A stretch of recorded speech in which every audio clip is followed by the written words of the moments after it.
So today I thought I would capitalize on the fact that a level designer from DICE Stockholm tweeted about new maps for Battlefield 5, because yeah, I am a YouTuber who wants views on my videos. Crazy, right? Jokes aside though, there was actually a tweet just this past weekend from a level designer at DICE Stockholm called Matt, who in relation to a new quality of life survey for Battlefield 5 mentioned a fun fact. Right now, DICE have more maps in simultaneous development than they ever had in any post-launch service before. That means that apart from before a new game is released, they never worked on so many maps at the same time. Now this is interesting considering how much outcry there seems to have been from the community lately about DICE not prioritizing in-game content before fixing the actual bugs of the game. Honestly, it may be interesting to see how the quality of life itself is affected by so many maps being in production at once.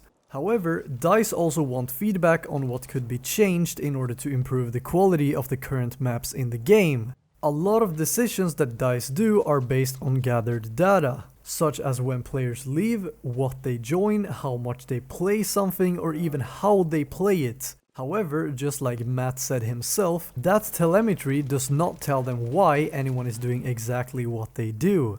Personally, I think it's a big problem when it comes to DICE working with updating Battlefield. They simply look at too much data and seem to act upon that while not understanding the true player perspective. Hopefully, as this has just been addressed though, that is on the way to change, and this quality of life survey mentioned is a step in the right direction. Matt also mentioned a way to improve the way that they gather answers from players, by in the future having service within the game itself. This would mean that players can occasionally get asked a few questions after a certain amount of hours in the game have been played.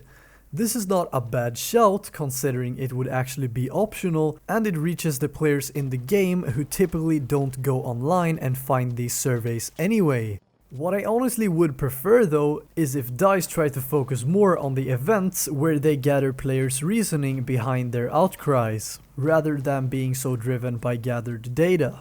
Back to the maps though, Matt also mentioned that the development process is a bit behind right now than usual for, well, reasons. My guess is that once the game got a pushed back launch last year, they realized they have to put a lot of people towards perfecting this very perfect game rather than again working on in-game content.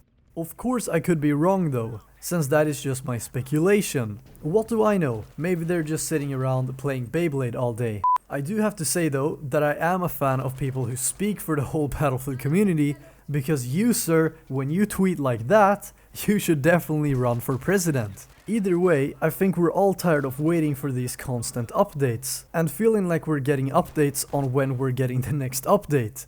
DICE really need to step up the communication game on the roadmap itself to begin with, in my opinion. And in doing so, they would at least create less confusion about why we have to wait so long for new content. Nobody likes waiting, we do it our whole lives anyway. Luckily for you, I have something you definitely do not have to wait for, and that is commenting right below this video what kind of maps you would want to see in Battlefield 5 in the months to come. Also, don't forget to leave the word myggjävlar at the end of your comment, and we will all see how many people got this far into the video. Please consider smashing the subscribe button and the bell if you are new here, as I will be uploading more content very soon.